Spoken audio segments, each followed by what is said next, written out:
Do you love budgeting and giving up the things you love to save more?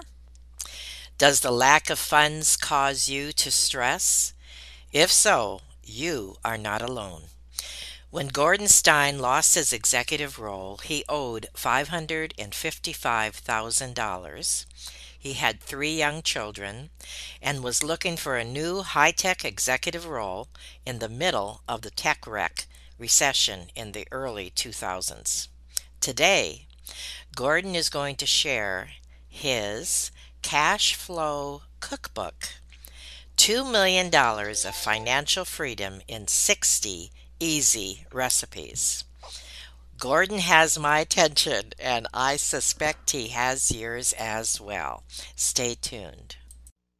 Have you ever felt like giving up, quitting, throwing in the towel? Welcome to Never Ever Give Up Hope featuring Carol Graham. She's an author, health coach, and motivational speaker.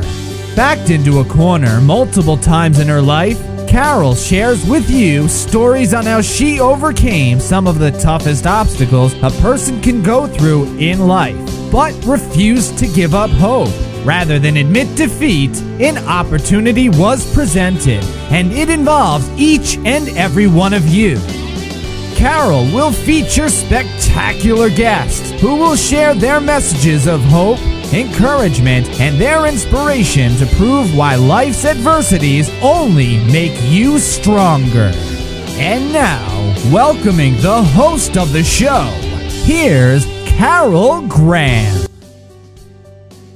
Hi, and welcome to Never Ever Give Up Hope. My guest today is Gordon Stein. He is an international keynote speaker, blogger, personal finance expert, and author of Cashflow Cookbook, $2 million of financial freedom in 60 easy recipes. He delivers transformational talks that help people crush their number one stress, their finances. His mission is to improve financial wellness and help his audience regain focus, balance, and joy in their lives. Gordon combines his trademark wit and no BS style to speak with employee and association groups, financial advisors, and the media about a breakthrough path to financial wellness with no risk, minimal effort, minimal sacrifice, and no budgeting. Well, welcome, Gordon, and that sounds like an impossibility, so we are sitting on the edge of our seats to hear what you're going to share with us today. Thanks so much, Carol. A real pleasure to be here. So let's start with your story. Start from when you lost your job and didn't know what to do, or any other place that you would like to start. Yeah, it was, a lot of people have been through a similar story, but this would have been back in the early 2000s and doing very well in an executive role. I just finished winning the Office of the Chairman Award with this company. They had tripled my stock Huh. options, and the future just looked brilliant. And we just bought a new home at the time, and actually, I think a new vacation property as well, just the way the timing happened to be. And then, as can happen, a number of people moved in the company. The head of HR, who I knew very well, left the company. And then my immediate boss also was terminated from the company. And then they brought in someone new from Europe. And as often happens, he brought his own team with him. And so I was literally stunningly out on the street. It was in January, and I had to wait around till 7 o'clock for a meeting with this new leader. And at which point he informed me that I was, losing my job, and he was Oh, bringing in my his own team. goodness. And it was a snowy night in January, and it was in the middle of that what they called the tech wreck at the time. This huge fall off in technology. All the dot coms had gone Hmm. bust at the Hmm. time, and all the companies who were providing computer gear had really fallen into some dark times. So lost my job. At that point, I had pretty healthy mortgages, about $550,000 in total. It was the worst of all possible times for this to happen. In many respects, three young kids and all of their activities and everything. Hmm. And so I had to get out looking for a job. And so I'd get up early in the morning, get up at about 6:30. I went for a 5 or a 10 kilometer run every morning just to deal with the stress and the anxiety of the situation. And then I started calling on companies, looking for a new position. And just, they were almost laughed at me given the state of the economy, particularly in the technology sector. And then I went out to some search firms, and one of them in particular, I was at the search firm, and the place was empty. There was no headhunters sitting at the desks. And I said, "Where are all the people?" And they said, "There are no jobs. We had to get rid of everyone." Oh my goodness. And the clock's ticking on my severance package, as you can imagine. Right. And I just doubled down. I tore up the phone every day, and managed to land a position. But, it struck me how quickly you can go from being in great financial shape. Yes. Literally overnight, everything can change. So I'd always been interested in personal finance, and, had done a lot of studying on it. But once I got back on my feet again, got a new role, I really decided to double down and make sure my finances were shored up, really try and insulate myself from being in that kind of a position again, which is just not a lot of fun. I'm sure lots of your listeners can relate. So that was the story, and no looking back since then. Got a new position and got things shored up, and I have to say there was a lot of very, very dark times. Rejection after rejection after rejection, this massive wall of debt. How do you ever get out of this problem? And and at the perception at the time, this recession could take 2-3 years to clear up. Mm-hmm. And there literally were almost no positions, almost nothing out there. So how did you handle it emotionally? It was an extremely tough time. It really was. The running helped a lot. I've always been into physical fitness, and getting out every morning, getting up early, set an alarm, and I just got on a run. Sometimes it was 5 kilometers, which is about 3 miles. Sometimes more like 10 kilometers, which is 6 miles. And I needed that just to reset my mental health, quite frankly. So that was a big part of it. And then the other part was taking action. You can be incredibly anxious, but Right. it's hard to be anxious while you're taking action. So, and life throws you these curveballs. I don't know that they ever go away. Everyone has them at different, could be a health problem, could be an issue, a member of your family, could be a financial thing, could be a career thing. There's all kinds of things, and we never quite know what's right around the corner. And being able to be solid mentally and to be able to face that challenge, I think burning off some of that excess cortisol with some exercise is a great way to do it. That's one of my go-tos for sure. And more recently, meditating. It makes a massive difference. I kept saying to myself, "This is great. I need a job. I've got to." And no matter how much Exactly. breathing I did, I didn't get any closer to a job. My advice on that one is the exercise, the meditation, and then build a plan. What's the steps that you need to do to get out of this problem? What can you control? What can you change? What activities can you do right now that'll move things forward? Now, is that the pivotal point? That was kind of the pivotal point. I mean, I'd followed with some exercise regimes, I'd say pretty much my whole life, but the meditation really kicked in, and I got into it at this point. And been at it, I can't say that rigorously or that regularly, but it really does make a difference. It really does change your mind. So that was kind of the kick-in point for me, for sure. After my run, I'd get showered up, and I would be at my desk by 7:30 or 8, and I just worked the phone, because one of the answers to all of these things is having a great plan, and then putting in a Right. Herculean effort against that plan. And it's remarkable what you can do with effort. And that's true whether you think you have the skills in the area or not. Sometimes you just got to muscle in and put in the effort to get things to change or to drive results. What I want to ask you before you continue with your story is Mhm. some people are thinking possibly, well, that's fine. That he can do that. I have a problem with that, or they may not have that kind of discipline, Mhm. or they may concentrate too much on the problem instead of a solution. How would you address that? I think it's a great question, Carol. People have so much limiting talk in themselves. It's unbelievable. I'll give you a bit of a side example on this, and it relates to when we first got on our call here. You commented on all the guitars on my wall, and people, there's 5 of them hanging back behind me, and people, they usually say one of two things. They either say, on a Zoom call, they go, "Wow, what a great virtual background." I say, "Well, it's not virtual.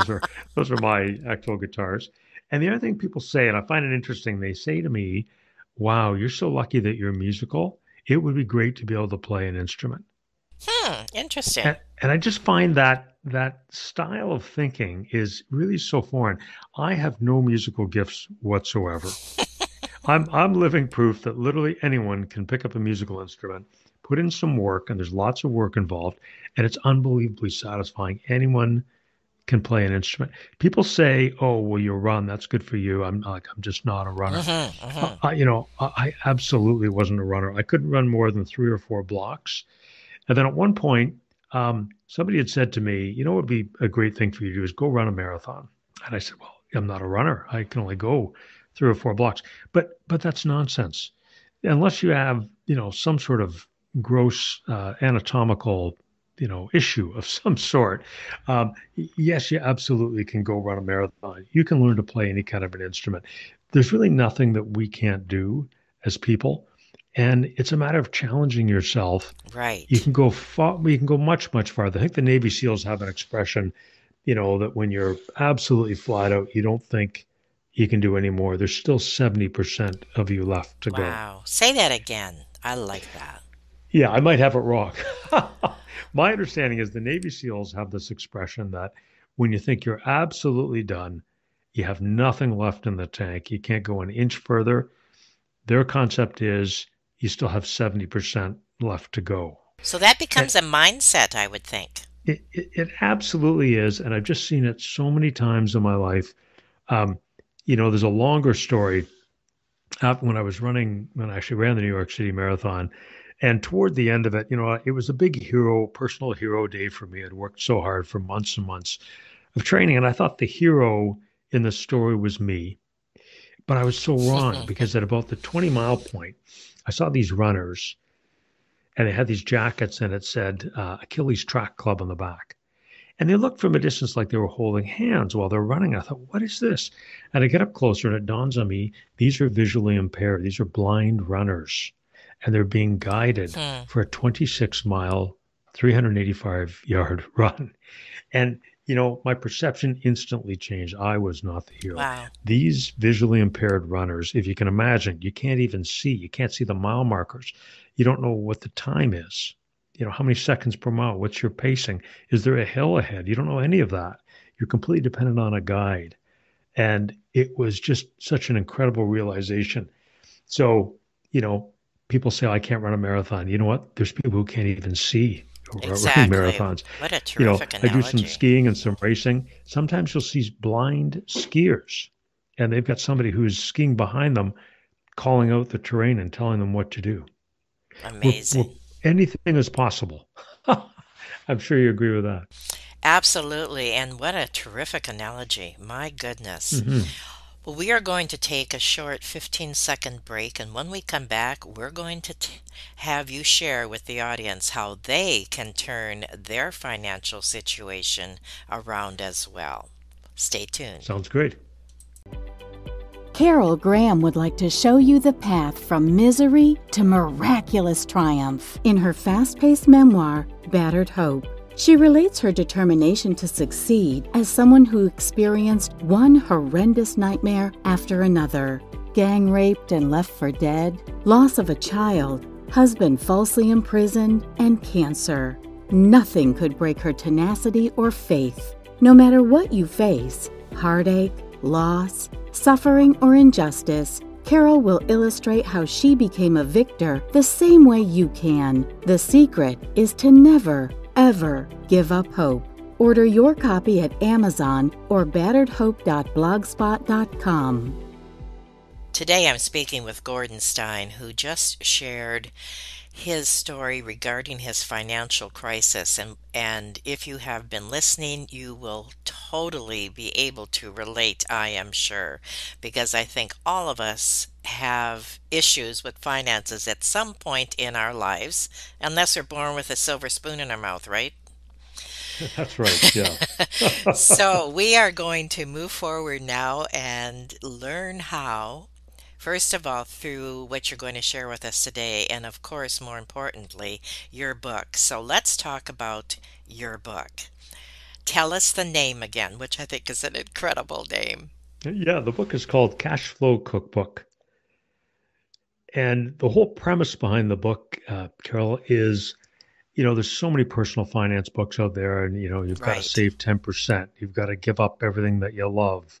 You've got to shop at 4 different grocery stores. You've got to Mm-hmm. clip coupons, and you got to make your own cleaning products. I just like, really? I don't want to give up the things I love. You know why? Because I love them. On my wall, I've got 5 beautiful guitars. In the garage, I've got top flight kayaks. I own, I think it's 4 bicycles, beautiful bikes. I go to a concert, I get great seats. I don't want to give up anything. Mm. But, and yet, there's thousands of dollars a month that people miss out on. And that can lead to 1 million or more, in many cases, 2 or 3 million incremental amounts of wealth at retirement. And that was the whole premise behind my book, Cashflow Mm. Cookbook. How can the average person doing no budgeting with minimal effort, minimal sacrifice, and no extra risk add 1 million or more to their wealth at retirement? And that's what Cashflow Cookbook's all about. And it really works. And what is step one? Huh. Well, I'll tell you a little bit about how the book came to be, because I think that's important. It started when a friend told me about a way to get free car washes and illegally. And I thought, well, isn't that interesting? And it was really about a particular gas retailer and their loyalty program. And, it involves an app that you save up the points and you get free car washes. Well, it was pretty slick because it involved at the time a little keychain dongle, a little thing that goes in your keychain, and you touch it to the gas pump and it's connected to your credit card electronically. So it pays for your gas and it automatically tracks these points. And so I thought, well, that's pretty cool because it's actually an easier way to pay for gas. If you're in a cold climate in January, Mm-hmm. you don't take your mitts off, you don't follow with your credit cards. You got your keys in your hand anyway. You just touch into the pump, you're getting the points, and you get the free car washes. So $25 a month, nice, but not a big deal. Mm-hmm. Not going to change anyone's finances. But the key is it was so easy. And I started thinking about, I wonder what else there is.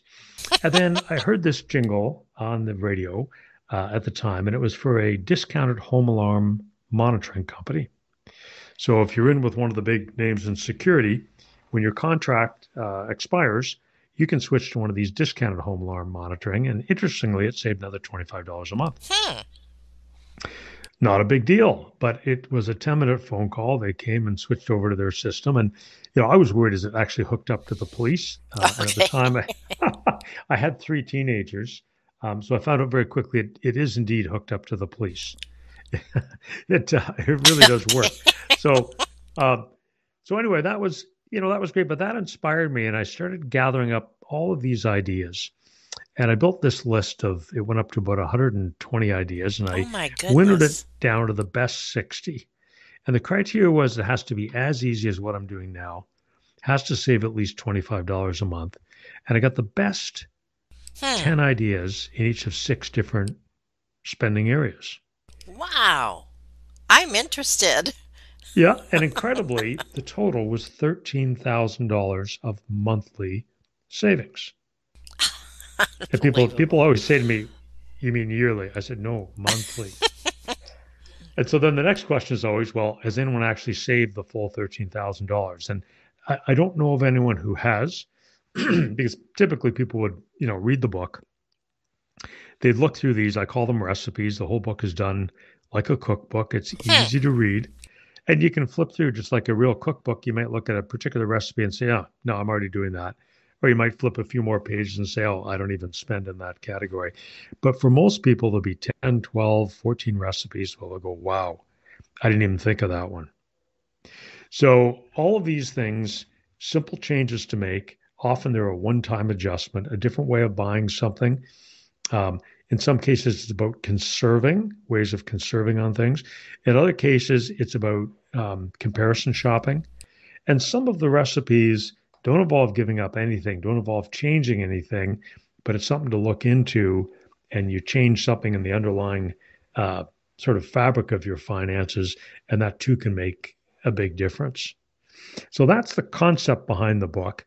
I took this list, but then I made it a spreadsheet because I was curious, hey, how much would these things save if you took the monthly savings, invested it at 7% over 10, 20, or 30 years? And the numbers were remarkable. And when I took it to my accountant, I said, hey, can you check over the math? He looked it over and he said, you know what? The math's fine. This would make a great book. And that was how it all started. And it was going to be a novel. I had my characters and the foes and the heroes and the obstacles. Excuse me, the whole thing. And I sat down to write it. It just didn't fit as a novel.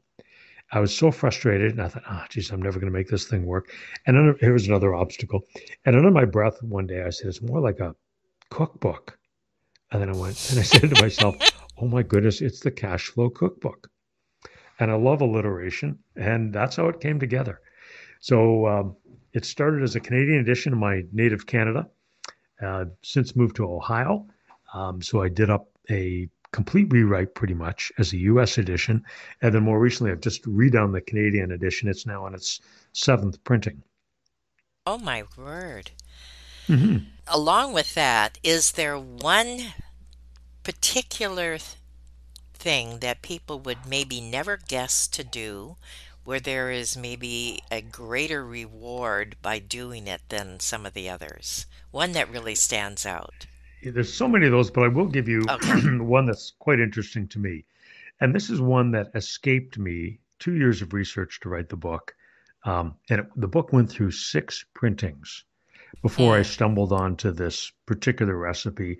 And it is one of the biggest ones in the book, incredibly powerful, and most people completely miss it. Ironically, I completely missed it. So let me lay that one on you. Sure. So when I, came to the U.S. and I thought, geez, I better, I had to go get a driver's license, take a driving test. And, I thought, geez, I got to get a credit card. Well, so I thought, great, I'll just apply for a credit card. Well, I started getting turned down. I'd never been turned down for a credit card in my life. and then I said, well, can you just give me a lower limit? Kept going down, down, down. And the answer was always no. I thought, you've got to be kidding me. So it was a bit humiliating. So then I went to the bank, and finally the bank said, well, here's the thing. You have no credit rating.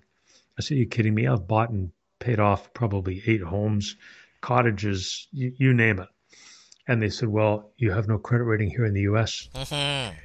And, I didn't realize that they don't transfer, but that got me learning about credit ratings, which I had no inkling about. It sounds kind of boring, a credit rating. Never worried about it, never thought about it. Here's the thing. Lots and lots of people have errors in their credit score. And, there's credit cards that you closed off a long time ago that never got updated. So what's reflected in your credit score could be very, very different from what your credit score actually should be.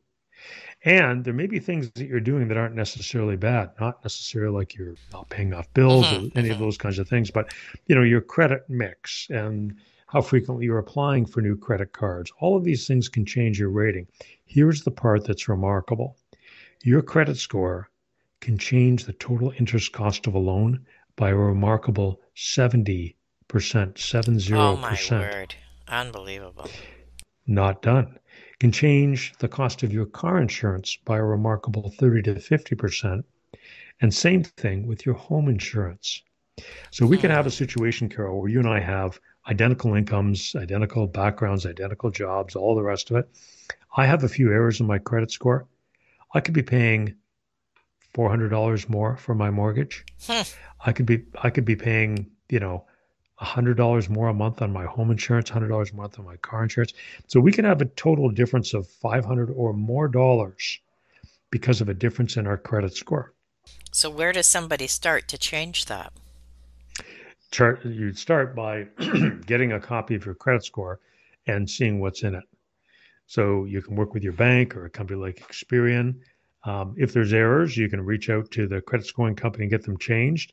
There's companies who will actually help you to, fix your credit score. Mm-hmm. There's lots of great information online about, how credit scores are calculated, what to do differently to improve your credit score. But the differences are really quite remarkable.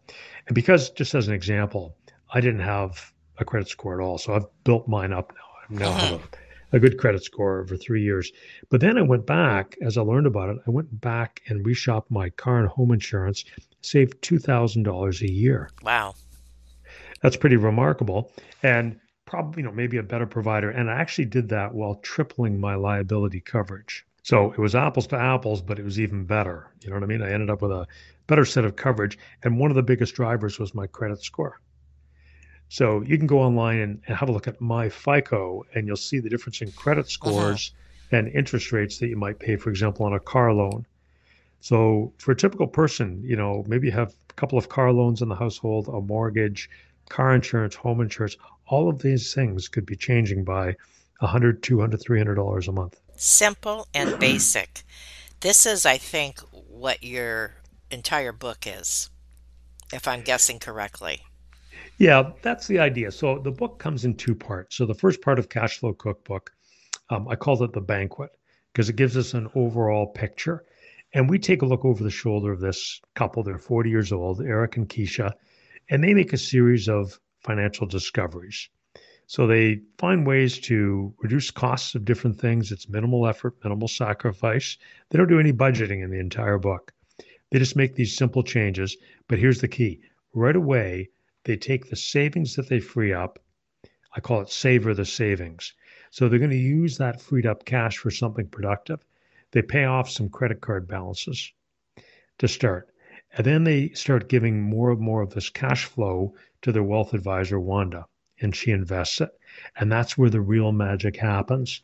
So Eric and Keisha, they free up about $300 initially in some of their ongoing expenses. They Mm-hmm. realize they've got a satellite radio subscription they're not using. They switch to online for gym classes, switch to online for music classes for one of their kids. They reshop their life insurance, simple things like that. And that frees up about $300. And then they start going through and they grind through all of their bills. And by doing that, they free up another $500 a month. So it's quite remarkable. And this is on sort of their hard bills, the usual monthly bills that we pay. And then they turn their attention to some of their, sort of soft costs, things like clothing, groceries, dining out, drinks, etc. And they start to realize what they're spending, and they make, again, some simple adjustments. They don't give anything up. It's all just simple improvements to what they're doing. And that frees up another $600. So in total, they free up $1,800 a month without changing their lifestyle, not one bit. So that's remarkable. Even more remarkable, they invest this monthly freed up cash flow at 7% over 25 years. And the projection is they'll retire with an extra $1.5 million. Wow. Amazing. And they didn't give anything up. They don't do any budgeting. And throughout that whole part, we look at a way that they can streamline their banking as well to, reduce or maybe even eliminate some spousal arguments about money. Not that any of your listeners might have any of those. So, so anyway, it's an interesting journey, and we start to see that, and then that really gets people motivated. And then we move on now to part 2 of the book, and these are the recipes. So there's 10 in each Mm. of the key areas of spend: housing, transportation, food, household, lifestyle, and financial. Is that any different in Canada? Because you were from Canada. Do the same things apply, do you think? The same principles, the same basic recipes? Yeah, the concepts don't change at all. A few things change between the Canadian and the US edition. So one, of course, is the spelling, because people of either country get get irate if you use Canadian spelling in the US, vice versa. The cultural references are all different. So the couple in the US edition, they meet at a Cleveland Browns game, and Keisha is from Cleveland, and she's sitting next to somebody who's, festooned in Steelers colors. And, of Okay. course, big rivals, but he turns out he's moving here, and eventually they get married and they become the couple. It's the same couple in the Canadian book, but of course they're Mm-hmm. in Toronto at a Leafs Mm-hmm. game, right? So Okay. there's some cultural references, and then the financial instruments are different. So what we know in the U.S. is a 401k and a Roth IRA. In Canada, those would be similar to an RSP and a Okay. TFSA. Okay. So those kinds of things are different. Yes. Mortgage interest rate calculations are different. And some of the recipes themselves are different. There's a couple that relate to healthcare here that offer significant savings. We can talk about those. And of course, those don't really work in Canada, given the nature of, Mm-hmm. Mm-hmm. healthcare is kind of included, let's call it. So those things are different. And there's things in Canada that you can do that can provide savings well. So there's a few of the recipes are different. The math is different, and some of those financial instruments different. And it reads better for a Canadian or an American. So regarding reviews of your Uh-huh. book and possible people who have shared how their lives were changed, can do a couple stick out to you? Yeah, there is there's a few credit unions to help out their clients free up more cash flow for investing. Um, so there's an interesting testimonial from Jamie Coulter, the CEO of Raymond James, and he said Cashflow Cookbook stands out among personal finance books. It's a nice fit for wealth advisors who want to add real value to their clients, increase their savings rate, and help them build wealth faster. I recommend it as a key component of the financial planning process. So it's interesting because his perspective is one of, hey, we're serving our clients, we're trying to help them grow their wealth, but a big part of that is helping them increase their savings rate, minimal effort, minimal sacrifice. So that's really important. A lot of people in the reviews of the book, the most common thing, in fact, with the test readers in the US, um, what they all said, but it's so easy. I said, yeah, that's the idea. And Exactly. yeah, and some of the stories are interesting. There was a gentleman who reached out to me, and he had hit, how old is he now? I think he was 45 or 50 years old, six-figure earner. He had no wealth, Hmm. no wealth. He'd been rolling paycheck to paycheck, and so we got an interesting conversation. I said, "Well, what about do you have a matching 401k at work?" And he said, "Yep." And I said, "Okay, well, how much do you have in that?" And he said, "Nothing." I said, well, you didn't contribute, even though it's a matching 401k. Your company's, putting up some matching dollars. I said, why would you not have contributed to that? I don't have the cash flow. So here he is, Mm-hmm. middle-aged state, finite number of years left that he would likely want to work, and nothing saved, which sounds remarkable. 64% of Americans have less than $10,000. It's hard to believe. So that's the position that he was in. So just out of interest and curiosity to help him out, he was a very nice gentleman, very complimentary in the book. So we went through and figured out which of the recipes would work for him. He freed up $500 a month, handful of very simple changes, minimal effort, minimal sacrifice. And he was projecting to retire with an extra $500,000. It was pretty heartwarming to see somebody who was really going to be headed for a lot of Mm-hmm. considerable financial pain. And he's going to make a few simple changes, and it makes a really massive difference. Now, considering the direction that we are seeing the economy go, what do you hmm advise as far as investing in gold or silver? I don't make any specific investing recommendations. And, for Okay. people to get that, I really recommend people work with a wealth advisor. Okay. Um, Fair enough. I could comment personally, and I would say personally, I'm not a fan of gold and silver. It doesn't produce anything. It just sits there. If there's a replacement for gold from an industrial perspective, then, what happens to its value? And it's not always been a reliable hedge against inflation. Sometimes it has, sometimes it's not. So I like things that actually earn things. My personal preference is, dividend paying stocks, stocks where the dividends rise over time, profitable companies. I like securities where you're the bridge keeper. So no matter what happens, people have to come through you invest through you in essence, or in your companies that you hold, to carry on with life. So, if you think about, just as an example, by no means are these recommendations. People should do their own Hmm.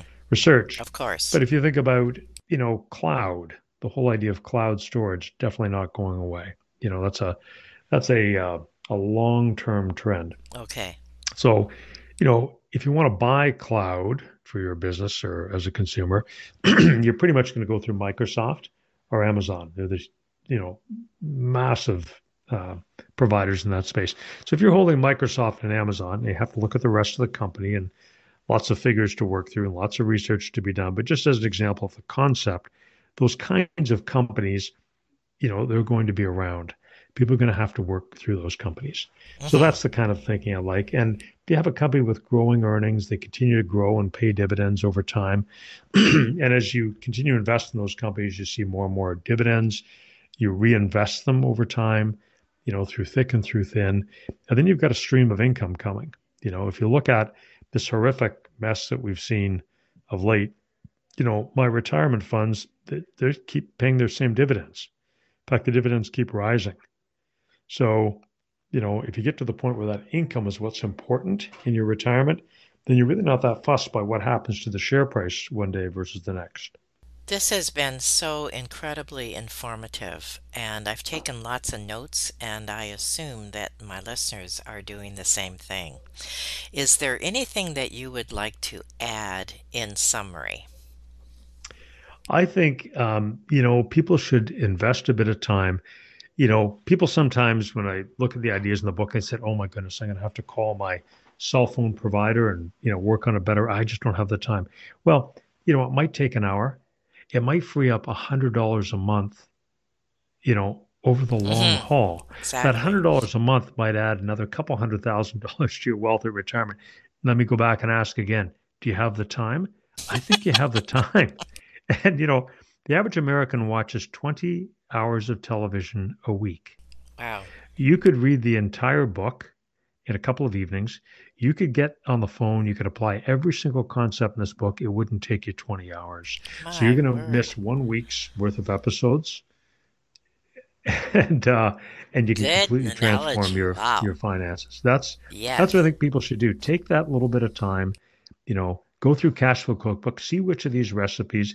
It's a great investment. It's about $20 on Amazon. I don't know of a better investment than that. You can add hundreds of thousands of dollars to your wealth at retirement. There's nothing else to buy. There's no gimmicks.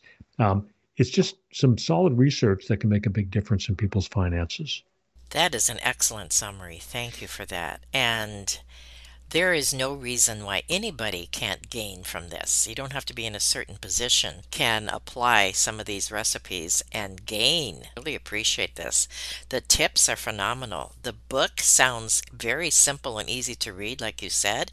And probably do you use it like a workbook where you go like start with the first one, go on like Um, that?